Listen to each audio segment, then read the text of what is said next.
Naše putovanje kroz istoriju književnosti, njene rodove i vrste vodi nas do drame, najuzbudljivijeg i najživotnijeg književnog roda. Da bismo je bolje upoznali, otisnućemo se u prostorno-vremensku avanturu i uputiti u staru Grčku. A da bi ovo putovanje bilo što uverljivije i dramatičnije, i ja ću se, kao vaš voditelj kroz istoriju drame, kostimirati. Kostim koji sam odabrala nije baš antički, ali morate priznati da je baš onako dramski. Pitate se šta je drama? Dramom se nazivaju književno-umetnički tekstovi u obliku dijaloga, najčešće namenjeni za izvođenje u pozorištu. Događaji u drami su napeti i zanimljivi, privlačni za gledanje, čemu doprinosi dramski sukob koji u osnovi svake drame, bez obzira na vrstu koje pripada, odnosno da li je u pitanju tragedija, komedija ili drama u užem smislu. Nosioci dramske radnje su dramski likovi. Oni se najviše i najneposrednije ispoljavaju u dijalozima i monolozima, ali i u radnjama i postupcima. Kao i u pripovedačkoj prozi, pripovetkama i romanima, i u drami se razlikuju glavni od sporednih, odnosno epizodnih likova. Glavni lik se naziva protagonist, a njegov oponent antagonist. Često za nazive likova u dramskom tekstu koristimo naziv dramsko lice. Uobičajeno je da se na početku dramskih tekstova nalaze imena, odnosno popis lica koje učestvuju u radnji. Svetlost dana, kaže istorija, drama je ugledala u 5. veku pre nove ere i vezuje se za svečanosti organizovane u čast boga Dionisa, boga plodnosti, života i uživanja, i vina. Bio je jedan od najpopularnijih bogova u staroj Grčkoj i samim tim imao je veoma razvijen kult, o čemu između ostalog svedoče i slike na grčkim vazama koje ga predstavljaju u raznim oblicima. Prva je nastala tragedija, tako što se iz hora koji je pevao svečane pesme u čast Dionisa izdvojio jedan glumac, zatim drugi pa treći. Ona se razvijala postepeno, a njene vrhunce predstavljaju dela 3 najveća antička tragičara – Eshila, Sofoklea i Euripida.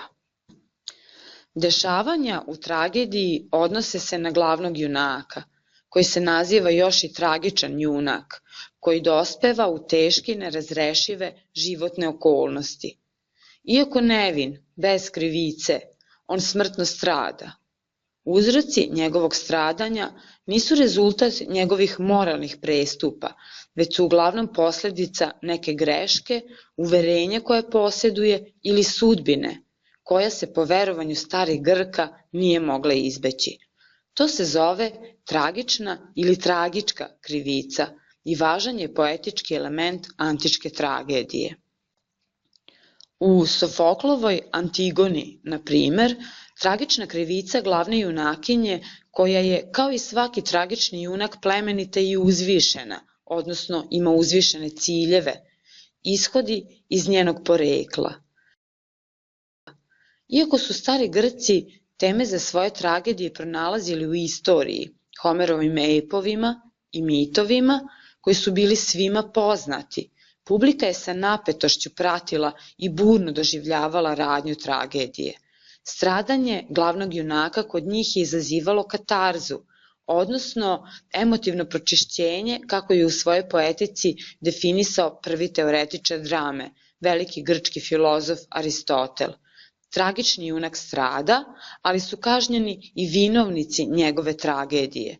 Time je pravda zadovoljena, a publika, kroz strah i sažaljenje koje je doživela gledajući tragediju, emotivno pročišćena.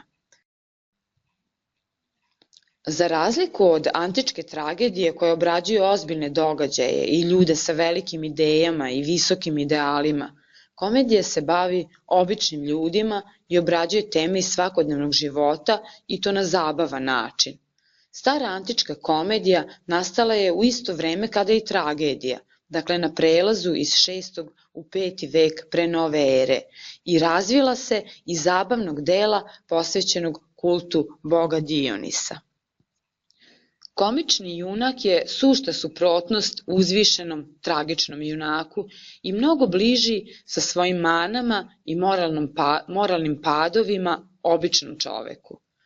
Često su tema antičkih komedija bili tadašnji istaknuti ljudi, političari, filozofi i umetnici, na čiji račun su zbijene šale i kritike. Najpoznatiji i jedini grčki komediograf čije su komedije sačuvane, zvao se Aristofan, živeo je u doba Peloponeskog rata, a njegove komedije su veoma oštra i neposredna kritika grčkog društva.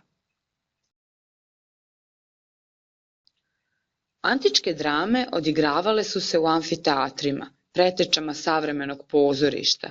To je bio otvoren prostor kružnog ili ovalnog oblika, smešten obično na obroncima padina sa kojih se spušta u obliku levka. Odlikuje ih dobra preglednost i savršena akustika, tako da se i u najudaljenijim redovima jasno mogao čuti čak i najtiši šapat glumca. Najpoznatije i najbolje očuvano antičko pozorište je amfiteatar u Epidauru, koji je mogao primiti oko 14.000 gledalaca. Za postizanje specijalnih efekata korišćene su razne naprave i oprema sa ciljem da radnju učine što dramatičnijom i uverljivijom. Gluma u antičkoj drami bila je rezervisana samo za muškarce, a pošto je broj glumaca u početku bio ograničen, jedan glumac, ponekad je to bio i sam pisac, glumi više uloga, što mu omogućuje maska koja je oslikavala starost, stalež ili karakter lika. Glumci su na nogama nosili koturne, cipele sa debelim drvenim đonom, koje su ih na sceni činile višim, ali su istovremeno i otežavale hodanje. Nije bilo lako antičkim glumcima. Drama nudi dimenziju više od ostala dva roda. Neposredno oživljava prizore iz ljudskog života, stvara snažnu iluziju konkretne stvarnosti. Preuzimajući moralnu ulogu i baveći se tragičnom sudbinom junaka i univerzalnim pitanjima ljudske egzistencije, antička tragedija je nudila gledaocima mogućnost da se uzdignu iznad svakidašnjice, da pročiste svoje misli, dok je komedija, s druge strane, omogućavala ljudima da uvide svoje mane i nedostatke, kao i da progovore o raznim društvenim i socijalnim nepravdama.